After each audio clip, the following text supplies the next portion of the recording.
श्री हरिवंश पुराण के विष्णु पर्व का 89वां 89 अध्याय, जिसके अंतर्गत बलराम और श्री कृष्ण आदि यादवों की जलक्रीड़ा एवं गान आदि का वर्णन। वैशंपायन जी कहते हैं, जन्मेजय, बलराम जी अपने अंगों में चंदन से चर्चित थे। मधु पीकर वे बड़े मनोहर लग रहे थे। उनकी शोभा बहुत बड़ी हुई थी। नेत्र कुछ लाल लाल थे तथा भुजाएं बहुत बड़ी थी।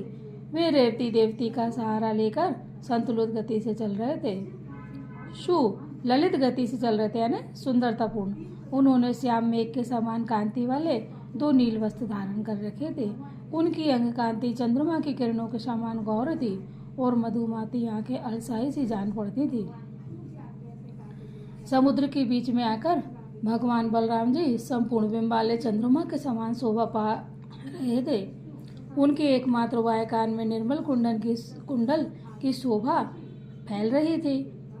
निर्मल कुंडल की शोभा फैल रही थी। उन्होंने दूसरे कान में मनोहर कमल को ही कर्णभूषण के रूप में धारण कर रखा था। उनकी प्रिया रेवती मंद मुस्कान और बाकी चितवन के साथ उनकी ओर सुखपूर्वक निहार रही थी तथा बलराम जी उनके साथ आनंद मग्न हो रहे थे। तदंतर कंस और निकुंभ के शत्रु श्री कृष्ण की आज्ञा से अप्सराओं का उदर एवं सुंदर रूप वाला समुदाय स्वर्ग के समान समृद्धिशाली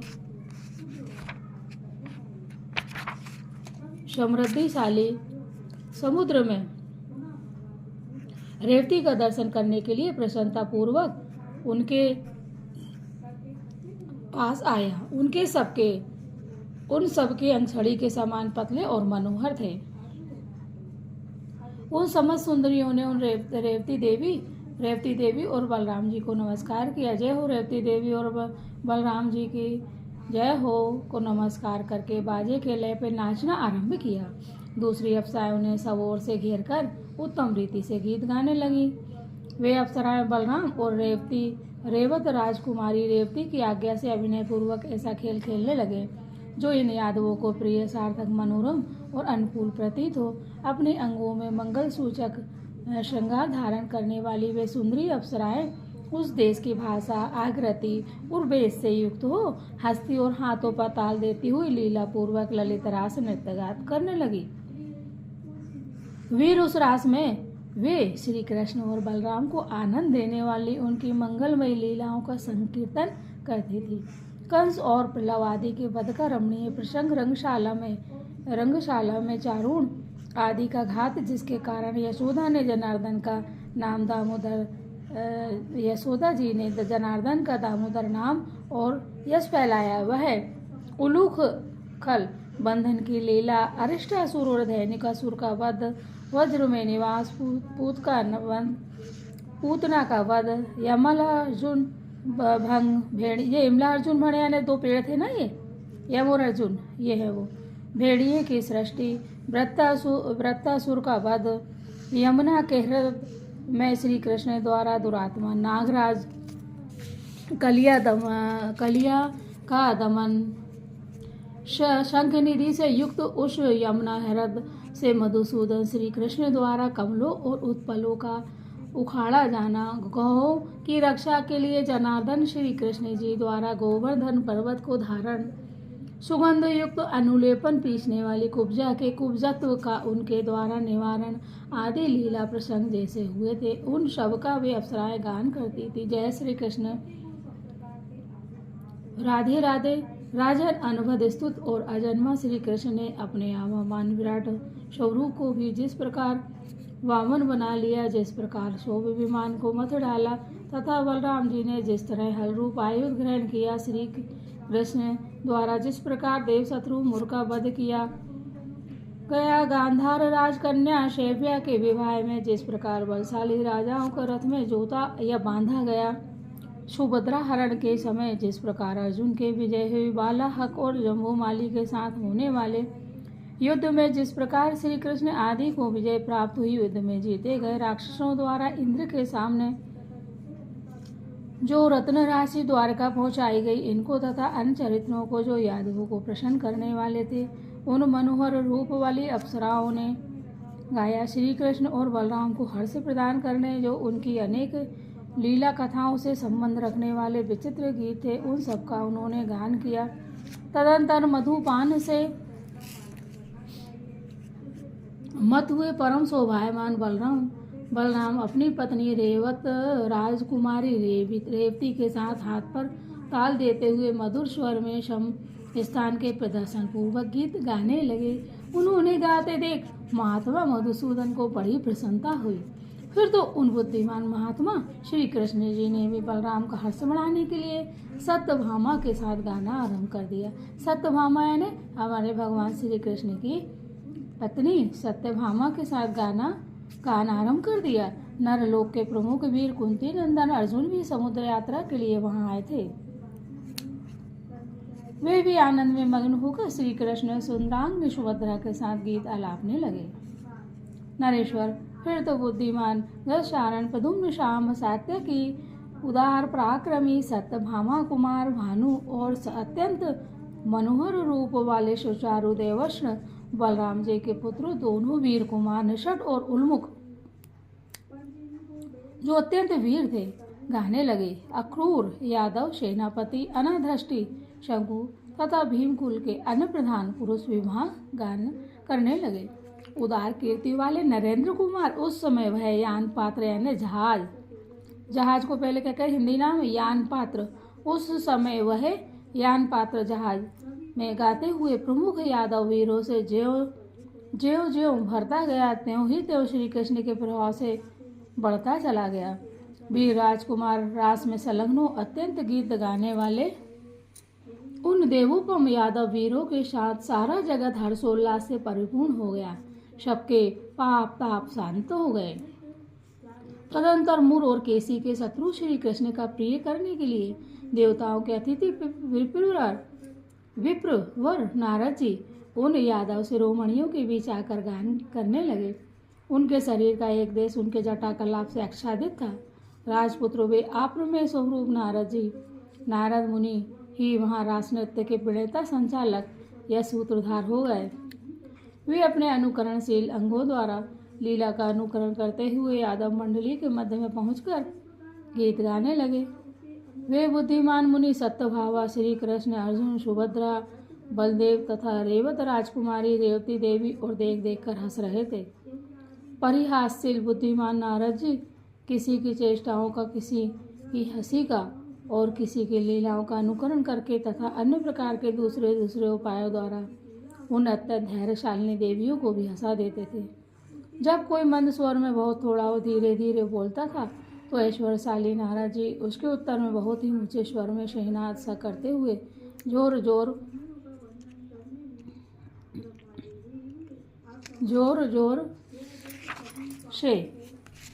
से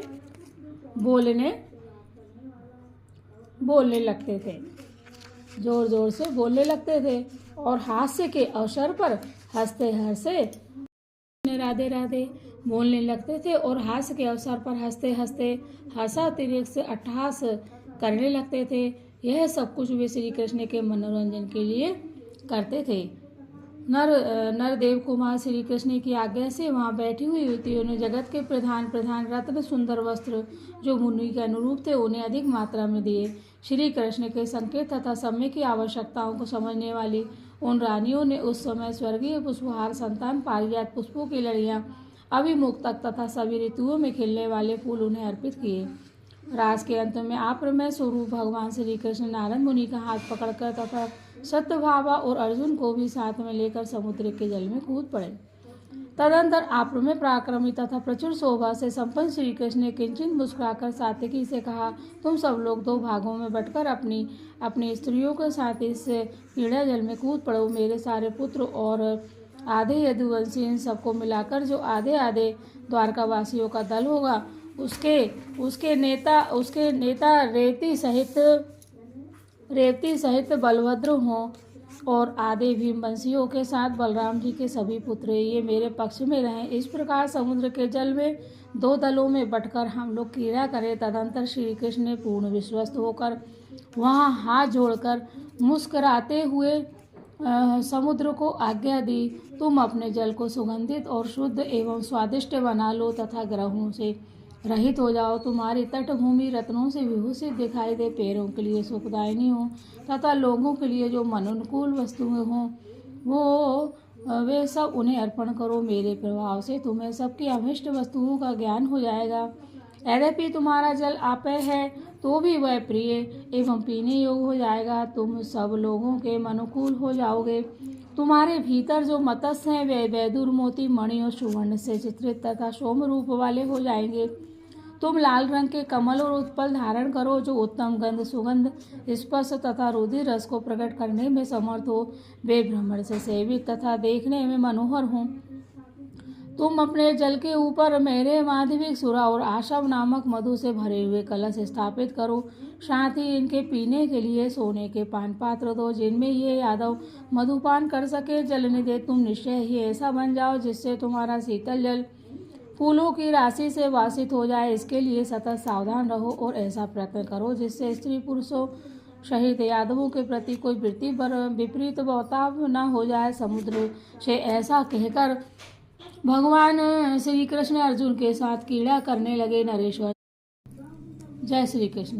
भगवान श्री कृष्ण अर्जुन के साथ क्रीड़ा करने लगे। नरेश्वर श्री कृष्ण के मुख के संकेतों को समझने वाली सत्यभामा ने पहले देवर्षि नारद पर जल उछाल कर उन्हें भिगो दिया। तदंतर मद के आवेश से रहित मनोहर शरीर वाले बलराम जी अपने हाथ से मनोहारिणी देवराज रेवत राजकुमारी रेवती का हाथ पकड़कर इच्छानुसार गीत गाते हुए लीला पूर्वक जल में कूद पड़े।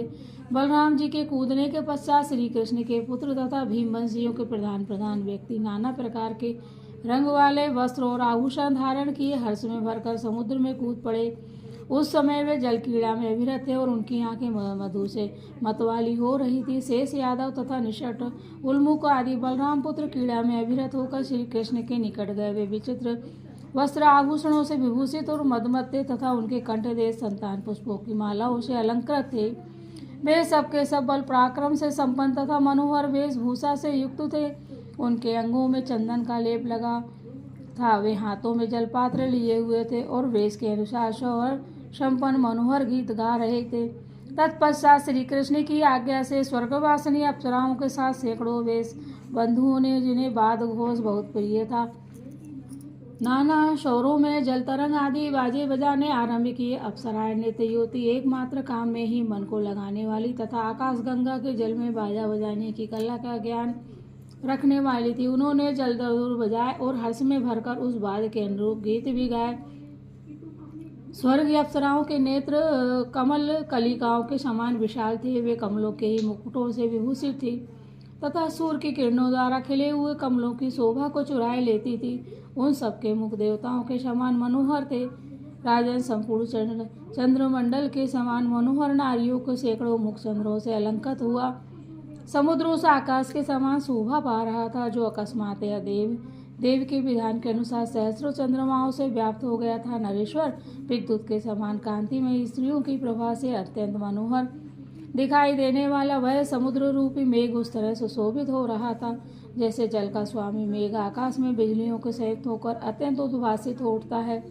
सुंदर एवं मनोहर वेशभूषा धारण किए हो भगवान श्री कृष्ण और नारद अपने दल के लोगों को साथ स्थित हो सुंदर वेशभूषा वाले बलराम तथा उनके पक्ष के लोगों पर पानी उछालने लगे और बलराम पक्ष के लोग भी श्री कृष्ण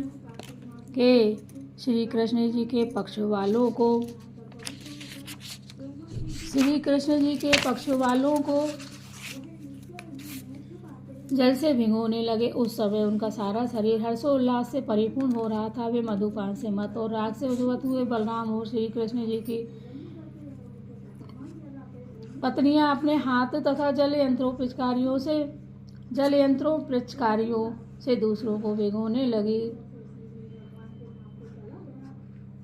वे भीमवंशी यादव अपने हृदय में मान, मदन और मद का धारण किए कुछ कुछ लाल नेत्रों से युक्त पानी में उछलने लगे थे और स्त्रियों के समक्ष प्रसाद दिखा रहे थे। वे बहुत देर तक उस जल क्रीड़ा में विरत नहीं हुए। उनकी अत्यंत बढ़ती हुई आसक्ति का विचार करके चक्रपाणी भगवान विष्णु ने उन सबको रोक दिया और जलवाद के मधुर शब्दों को सुनते हुए वे देवर्षि नारद और अर्जुन के साथ स्वयं भी जल विहार से निवृत्त हो गए। श्री कृष्ण जी के संकेतों को समझने वाले भीमवंशी यादव सुदृढ़ अभिमान से युक्त होने पर भी उस जलयुद्ध के प्रसंग से निवृत्त हो गया। तदंतर उन प्रिय पुरुषों को नित्य आनंद देने वाली उनकी प्यारी वार वनिताएं विस्वत होकर नृत्य करने लगी। नृत्य के अंत में बुद्धिमान भगवान श्री कृष्ण ने जल क्रीड़ा के प्रसंग त्याग दिए। उन्होंने जल से ऊपर आकर मुनि व नारद जी को अनुकूल चंदन का लेप देकर फिर स्वयं भी उसे ग्रहण किया। भगवान श्री कृष्ण को जल से बाहर आता देख अन्य यादवों को भी जल क्रीड़ा त्याग दी। फिर वे अप्रमेय शक्तिशाली यादव सुशरीर हो श्री कृष्ण की आज्ञा से पानभूमि रसोई के स्थान में गए। वहाँ वे पानभूमि यानी रसोई के स्थान में गए। वहाँ वे क्रमशः अवस्था और संबंध के अनुसार उस समय भोजन के लिए बैठे। तदंतर उन प्रख्यात वीरों ने अपनी रुचि के अनुकूल अन्न खाए और पैरसों का पान किया। पके फलों के गूदे, खट्टे फल आदि खट्टे अनार के साथ सूल में गूंथ कर सेके गए कंद या फलों के टुकड़े, पोषक तत्व, अन्य ये सब पदार्थ पवित्र रसोई ने उनके लिए परोसे सूल में गुथ कर पकाए गए भैंसाकार तथा अन्य गंध पकाए गए भैंसा कंद तथा अन्यान कंद या मूल फल, नारियल, तपे हुए घी में तले गए अनैन खाद्य पदार्थ, अमल, वेद, काला नमक और चूक के मेल से बने हुए लेह पदार्थ, चटनी ये सब वस्तुएं पाकशाला अध्यक्ष के कहने से रसोइयों ने इन यादवों के लिए प्रस्तुत की। पाकशाला अध्यक्ष के बताए अनुसार विधिवत तैयार किए गए मृग नामक कंद विशेष के मोटे मोटे गूदे आम की खटाई डालकर बनाए गए नाना प्रकार के विशुद्ध व्यंजन भी इनके लिए परोसे गए। दूसरे रसोइये ने पास रखे हुए पोषक शाकों के टुकड़े टुकड़े करके उन्हें घी में तल दिए और उनमें नमक तथा मिर्च के चूड़ मिलाकर खाने वाले को परोस दिए। मूली, अनार, बिजोरा, नींबू, तुलसी, हींग और भृतृण नामक शाक विशेष के साथ सुंदर मुख वाले पान पात्र लेकर उन आपरे में शक्तिशाली यादवों ने बड़े हर्ष के साथ पेरस का पान किया। कटवांग अर्थात कटुक, परवल, शूलहर यानी हींग तथा नमक खटाई मिलाकर घी और तेल में सेके गए लकुश तथा बड़हर के साथ मेरे माधविक सुरासव नामक मधु का उन यादवों ने अपनी प्रिय तमाओं से घिरे रहकर पान किया। नरेश्वर श्वेत रंग के खाद्य पदार्थ, मिश्री आदि तथा लाल रंग के फल के साथ नाना प्रकार के सुगंधित एवं नमकीन भोजन एवं आद्र रसदार सागर, किलाद, भैंस के दूध में पकाए गए खीर आदि घी से भरे हुए पदार्थ, पुआ, हलवा, मालपुआ तथा भांति भांति के खांड आदि उन्होंने खाए। राजन उद्धव भोज आदि श्रेष्ठ यादव वीरों ने जो मादक रसों का पान नहीं करते थे, बड़े हर्ष के साथ नाना प्रकार के साग, दाल, पेय पदार्थ तथा दही, दूध आदि के साथ उत्तम अन्न का भोजन किया। उन्होंने प्यालों में अनेक प्रकार के सुगंधित आर, नाल, कांजी रस का पान किया, चीनी मिलाए हुए गरम गरम दूध पिया और भांति भांति के फल भी खाए। खा पीकर तृप्त होने के पश्चात वे मुख यदुवंशी और पुनः स्त्रियों को साथ लेकर बड़े हर्ष के साथ रमणीय एवं मनोहर गीत गाने लगे। उनकी प्रिय श्री कामनियाँ अपने हाव भाव द्वारा उन गीतों के अर्थ का अभिनय करती जाती थी। तदंतर हर्ष में भरे हुए भगवान उपेंद्र ने उस रात में बहुसंख्यक मनुष्यों द्वारा संपन्न होने वाले उस छालिक गान के लिए आज्ञा दी जिसे गंधर्व कहते हैं। उस समय नारद जी ने अपनी बीड़ा संभाली जो 6 ग्रामों पर आधारित राग आदि के द्वारा चित्त को एकाग्र कर देने वाली थी। नरदेव साक्षात श्री कृष्ण बंसी बजाकर हलिसघरास नामक नृत्य का आयोजन किया। कुंती पुत्र अर्जुन ने मृदंगवाद ग्रहण किया। अन्य वादकों को श्रेष्ठ अप्सराओं ने ग्रहण किया।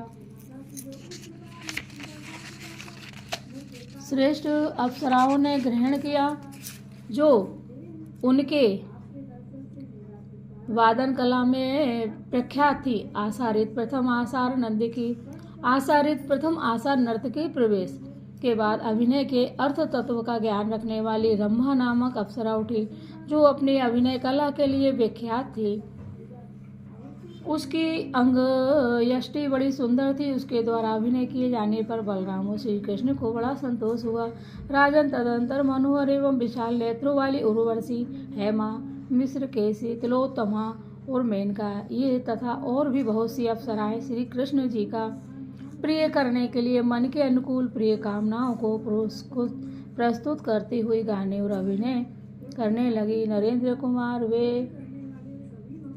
वे रंभा आदि अप्सराएं मन ही मन वसुदेव नंदन भगवान कृष्ण में अनुरक्त थी। उन्होंने अपने गीत, नृत्य में उदार अभिनयों द्वारा सबको संतोष प्रदान करके प्रसन्न कर लिया। नरेश्वर उस समय श्री कृष्ण की इच्छा से जल क्रीड़ा में आई हुई उन श्रेष्ठ अप्सराओं ने उनकी ओर से पान के बीड़े प्राप्त किए, जो उनके लिए सम्मान स्वरूप थे।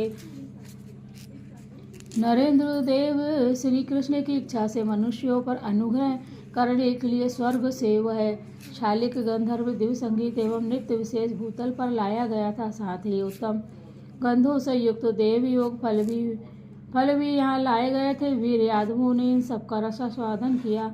वह रमणीय शालिक गंधर्व भगवान श्री कृष्ण के ही प्रभाव से इस पृथ्वी पर प्रद्युम्न आदि में प्रतिष्ठित हुआ। उदार बुद्धि रुक्मणी कुमार प्रद्युम्न उक्त गांधर्व कला को प्रयोग में लाकर दिखाई भी था।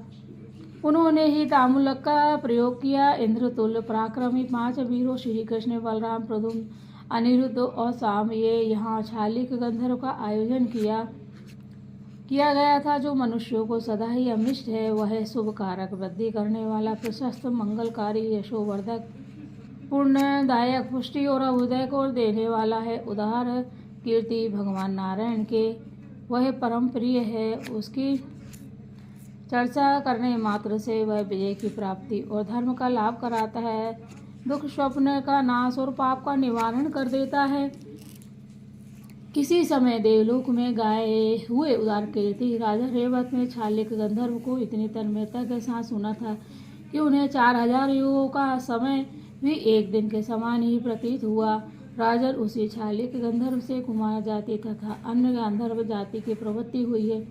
ठीक उसी तरह जैसे एक दीपक से सैकड़ों दीपक जल जाते हैं। नरेश्वर, प्रद्युम्न आदि मुख यादवों के साथ भगवान श्री कृष्ण और नारद जी ही शालिक गुणोदय के इस विज्ञान को यथावत रूप से जानते हैं। संसार के दूसरे मनुष्यों को तो इसकी नाम मात्र की ही जानकारी है। जैसे नदियों के जल को समुद्र अथवा कोई विशाल पर्वत यथार्थ रूप से जान सकता है, उसी प्रकार भगवान ही शालिक के श्रेष्ठ फल अथवा गुणों को ठीक ठाक जानते हैं। तपस्या किए बिना शालिक गंधर्व को तथा उसके मूर्छना विषय के विधान को नहीं जाना जा सकता। यह कथन सर्वदा उचित ही है। राजन, 6 ग्रामों वाले जो राग है उन्हें भी शालिक का उसके एक देशीय अवयव के द्वारा गान करना चाहिए। लेश नामक जो शालिक की सुकुमार जाति है, उसका गान करने वाले मनुष्य भी बड़े दुख से कठिनाई से उसकी समाप्ति कर पाते हैं। फिर संपूर्ण शालिक के गान की तो बात ही क्या है। नरदेव, जो देवता, गंधर्व और महर्षियों के समुदाय हैं, वे ही शालिक गंधर्व के गुणों के प्रकट करने की कला में पारंगत होते हैं। इस बात को तुम अपनी बुद्धि द्वारा अच्छी तरह जान लो। ऐसा समझकर ही भगवान मधुसूदन ने संपूर्ण जगत पर अनुग्रह करने की इच्छा से मुख्य यादवों को शालिक गंधर्व का ज्ञान प्रदान किया था। वह देवताओं द्वारा गाए जाने योग्य शालिक इस प्रकार मनुष्य लोक में प्रतिष्ठित हुआ है। बालक, युवक और वृद्ध यदुवंशी जन्मोत्सव में उक्त गांधर्व द्वारा क्रीड़ा या मनोरंजन करते थे। पहले बालक उस कला को प्रसन्नता पूर्वक ग्रहण करने लगे, तत्पश्चात वृद्ध लोग भी उसके प्रति आदर का भाव दिखाने लगे। फिर तो सब लोग सदा सभी स्थानों में उसकी भूरी भूरी प्रशंसा करने लगे। धर्म के विधान को जानने वाले अत्यंत वीर यादव अपने पुरातन वंश धर्म का स्मरण करते हुए मद्रलोक में मनुष्यों को जो सदा सम्मान देते हैं, वह इस बात का सूचक है कि प्रेम ही प्रधान एवं महत्व की वस्तु है। अवस्था का महत्व नहीं है। सौहार्द का मूल आधार है प्रेम। अतः वे दशाहर, वृष्णि और अंधकवंशी यादव पुत्रों के साथ भी मित्रवत बर्ताव करते थे। उस उत्सव के बाद भगवान केसी विनाशक श्री कृष्ण जी ने उन सबको विदा कर दिया। जय श्री कृष्ण। राधे राधे। बलराम जी की जय हो। माता रेवती की जय हो। तत्पश्चात वे अप्सराएं भी मधु और कंस के शत्रु आनंद मूर्ति श्री कृष्ण जी को जय श्री कृष्ण जी को प्रणाम करके स्वयं भी अत्यंत हर्ष में मग्न हो स्वर्गलोक को चली गई। उस समय देवताओं के समुदाय में हर्ष छा गया। जय श्री कृष्ण। राधे राधे। इस प्रकार श्री महाभारत के खिलवाड़ हरिवंश के अंतर्गत विष्णु पर्व में भानुमति हरण के प्रसंग में शालिक क्रीड़ा का वर्णन विषय 89 अध्याय पूरा हुआ। जय श्री कृष्ण। राधे राधे। जय श्री कृष्ण। हे श्री कृष्ण, आपको बार बार प्रणाम है, सहस्त्र बार प्रणाम है। ओम देवकी सुत गोविंद वासुदेव जगतपति देहि में तन्यम कृष्ण त्वामहे शरणं गता। हे श्री कृष्ण, हे मधुसूदन, हम सब आपकी शरण में हैं। हे श्री कृष्ण, हे राधा रानी, जो इस प्राण को सुन रहे हैं, सुना रहे हैं एवं दूरों तक पहुंचा रहे हैं, उन सभी के और उनके परिवारों की अभिलाषाएं पूर्ण करो, सबको श्रेष्ठ संतान प्राप्त हो। हे प्रभु श्री कृष्ण, राधा रानी, हम सभी आपकी शरण में हैं, कृपा करो, कृपा करो, कृपा करो। जय श्री कृष्ण। राधे राधे। राधे राधे। राधे राधे। राधे राधे।